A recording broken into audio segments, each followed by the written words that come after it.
नमस्कार दोस्तों, मैं राकेश वर्मा आप सभी का स्वागत करता हूं आपके अपने परिवार एसएन गुरुकुल पर। साथियों, बिहार में चल रहे इस भीषण गर्मी में सरकारी विद्यालयों का जो संचालन हो रहा है, जो समय सारणी तय किए गए हैं, इससे चाहे वो शिक्षक-शिक्षिकाएँ हों, छात्र-छात्राएँ हों, छात्र-छात्राओं के अभिभावकगण हों या फिर जो निरीक्षी कर्मी हैं, निरीक्षी अधिकारी हैं।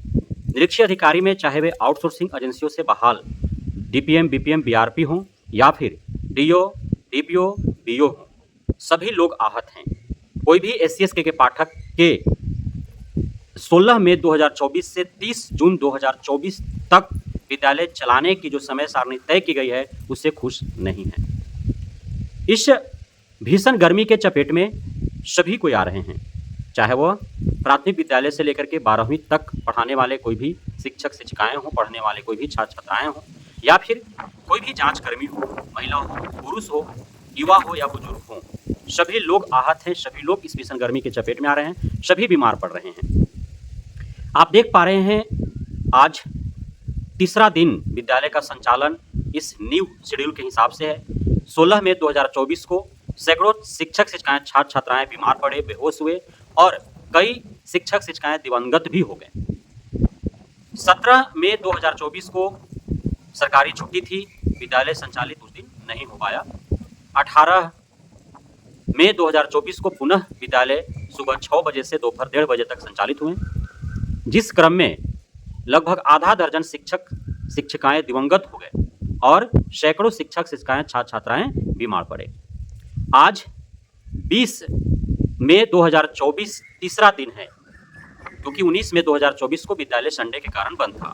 आज सोमवार है और आज के दिन भी सुबह से अब तक सोशल मीडिया पर कई खबरें जो सुनने और देखने को मिला, वह दिल को द्रवित कर देने वाला था, आंखें नम कर देने वाला था। कई शिक्षक-शिक्षिकाएँ विद्यालय आने या विद्यालय से जाने के क्रम में रोड एक्सीडेंट में वे बुरी तरह से घायल हुए या फिर उनकी मृत्यु हो गई, वे दिवंगत को प्राप्त हो गए, उनकी शहादत हो गई। छात्र-छात्राएँ भी लगातार बीमार पड़ रहे हैं, बेहोश हो रहे हैं, डिहाइड्रेशन हो रहा है उन्हें, नाक से उनकी ब्लीडिंग हो रही है। छात्र-छात्राओं का, शिक्षक-शिक्षिकाओं का, सबका बुरा हाल है। निरीक्षण कर्मी या निरीक्षी अधिकारी, चाहे वो डीपीएम हो, बीपीएम हो, बीआरपी हो, चाहे डीओ हो, डीपीओ हो या फिर बीओ हो, उन्हें भी रोजाना जो उनका लक्ष्य दिया गया है विद्यालयों के निरीक्षण का, वो विद्यालयों का निरीक्षण कर रहे हैं। अब जो शिक्षक-शिक्षिकाएँ, छात्र-छात्राएँ हैं, उन्हें तो एक निश्चित विद्यालय में जाना है, पढ़ाना है, पढ़ना है। लेकिन जो निरीक्षी अधिकारी के तौर पर जो कार्यरत हैं, उन्हें एक दिन में 10 या उससे अत्यधिक विद्यालय जांच करने हैं। उनके पास जो भी साधन है, क्योंकि बिहार इतना विकसित नहीं हुआ है कि बिहार के सुदूर ग्रामीण इलाकों में जो विद्यालय संचालित हो रहे हैं, वहाँ तक जो है मुख्य मार्ग से उसका रास्ता जुड़ा हो और सभी जगह जो है वहाँ पे पैसेंजर गाड़ियाँ चल ही रही हों, चाहे वो ऑटो हो या फिर बस हो या ट्रेन हो या हवाई जहाज़ हो। कोई भी पैसेंजर जो है वो उपलब्ध नहीं है, चाहे सड़क मार्ग हो, रेल मार्ग हो, वायु मार्ग हो, वो सबसे अछूता है। बहुत ऐसे सुदूर ग्रामीण इलाकों में स्थापित जो है विद्यालय हैं। अब वहाँ जो निरीक्षी कर्मी है, उन्हें किसी भी परिस्थिति में तो जाना ही है विद्यालय में, चाहे वे साइकिल से जाएँ, मोटरसाइकिल से जाएँ, फोर व्हीलर से जाएँ, ऑटो रिजर्व करके जाएँ, टैक्सी रिजर्व करके जाएँ या फिर रिक्शा से जाएँ, 3 चकिया ठेला से जाएँ, जैसे भी जाएँ उन्हें जाना है। पैदल ही बल्कि क्यों ना भ्रमण करना पड़े 10 विद्यालयों में, उनको जाना है। अब इतना भीषण गर्मी है, इतना आसमां से आग उगलता हुआ धूप है, ज़मीन जो है चारों तरफ से लग रहा है कि दहक रहा है। जैसे आप कोयला खदानों के इर्द-गिर्द गए होंगे तो लगातार वहाँ से आग जो है अंदर से निकलते रहता है, उस प्रकार से अभी ज़मीन से जो है आग दहक रही है और आसमां से आग उगल रही है और जो गर्म हवाएँ हैं, वो चारों तरफ से इंसान को घेरे हुए हैं। अब इस बीच साइकिल से, मोटरसाइकिल से विद्यालय में जा करके घूम कर भ्रमण करना, निरीक्षण करना, कितना हार्ड वर्क है। और इसमें अब चूँकि जो निरीक्षी कर्मी हैं, लगातार हमने शिकायत किया है, आप सभी को अवगत कराते रहा है कि निरीक्षी कर्मी जो है वे वसूली अधिकारी के रूप में कार्य कर रहे हैं और कई दफ़ा घटनाएँ घटी भी हैं, जहाँ पे कमीशन नहीं दिया गया शिक्षकों या प्रधानाध्यापकों के द्वारा, जहाँ पे घूस नहीं दिया गया, वहाँ पे अनर्गल कार्रवाइयाँ हुई और निरीक्षी अधिकारियों को ऐसा लगा कि उनके साथ तो कुछ होने वाला है नहीं, वे तो अधिकारी हैं, पदाधिकारी हैं, शिक्षक-शिक्षिकाएँ भला क्या कर लेंगे उनका। तो वे जो है उस रौब में भौकाल खड़ा करके अपने अधिकारी होने का और रौब जमाते रहे। कार्रवाइयाँ करने की धमकी दे दे करके 500, 1000, 1500, 2000 रुपया वसूल करते रहें। मैंने बार बार आपको कहा है कि एक निरीक्षी अधिकारी एक दिन में 5 से 10,000 रुपया वसूली करता है, और वह स्वयं सिर्फ नहीं रखता है, बल्कि उसका हिस्सेदारी जो है वह प्रखंड स्तर से होते हुए जिला स्तर से होते हुए राज्य स्तर तक जाता, अर्थात एसएसके के पाठक तक एवं एससीएसके के पाठक से होते हुए शिक्षा मंत्रालय तक, मुख्यमंत्री तक पहुंच रहे हैं। तो इस प्रकार से वसूली गैंग जो है वो कार्य कर रही है, यहाँ जमीनी स्तर से लेकर के ऊपर तक।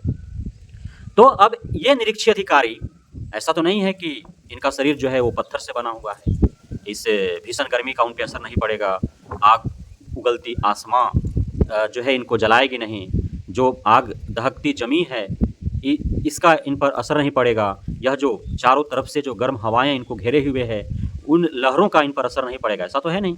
हाड़ मांस का ही शरीर है, तो उन पे भी प्रभाव पड़ रहा है। अब वो विद्यालय में ही निरीक्षण करने के दरमियान ही बीमार पड़ जा रहे हैं, बेहोश हो जा रहे हैं, उल्टी दस्त आरंभ हो जा रहा है, नाक से ब्लीडिंग प्रारंभ हो जा रहा है। तो अब चूंकि निरीक्षी अधिकारी कोई भी हो तो वह अकेला ही विद्यालय में जांच करने के लिए जा रहा है, चाहे जिस भी साधन से जा रहा है। अब यदि जिस विद्यालय में वो जांच करने के लिए जाता है, जिस विद्यालय में कल तक जो हेकड़ी दिखाते रहा है, उसी विद्यालय में जांच के दरमियान उसके हालत खराब हो जाते हैं, अब वहां से उसको अस्पताल कौन लेकर के जाएगा? आप समझिए इस चीज को। तो निश्चित तौर पर उस विद्यालय के शिक्षक शिक्षिकाएं ही ले के जाएंगे। अब शिक्षक या शिक्षिका का जमीर तो एसएसके के पाठक या उनके अधीनस्थ अधिकारियों के जैसा मर नहीं गया है। इन शिक्षक शिक्षिकाओं के अंदर इंसानियत है, मानवता है, और वे लगातार अपनी इंसानियत और मानवता का परिचय भी दे रहे हैं। भले ही एसएसके के पाठक एवं उनके अधीनस्थ अधिकारी जो हैं वे अमानवीय दुर्व्यवहार कर रहे हैं, वे अनैतिक दुर्व्यवहार कर रहे हैं, उनके अंदर का इंसानियत मर चुका है, जमीर मर चुका है, वे किसी भी प्रकार से शोषित और प्रताड़ित कर शिक्षक शिक्षिकाओं से धन वसूली का कार्य कर रहे हैं।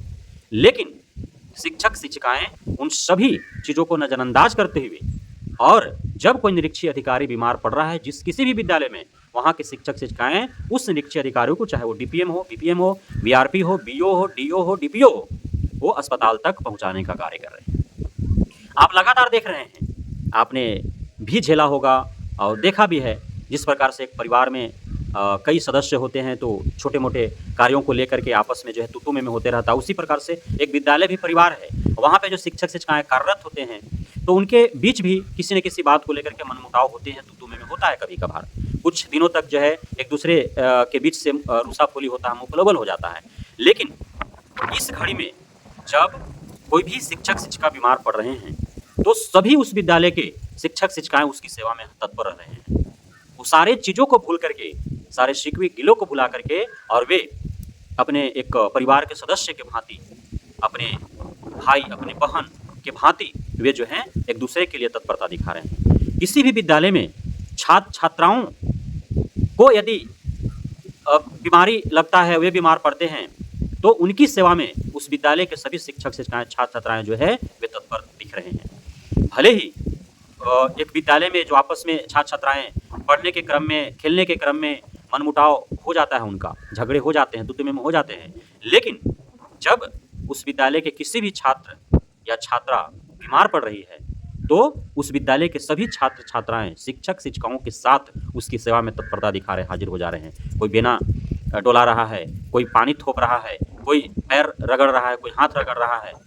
तो इस प्रकार से जो है आपको देखने को मिल रहे हैं दृश्य। बहुत बहुत धन्यवाद आप सभी साथियों का हमारे साथ जुड़े रहने के लिए, बढ़ रहने के लिए, मित्रता देने के लिए, हमें भरोसा बना रखने के लिए। जय हिंद।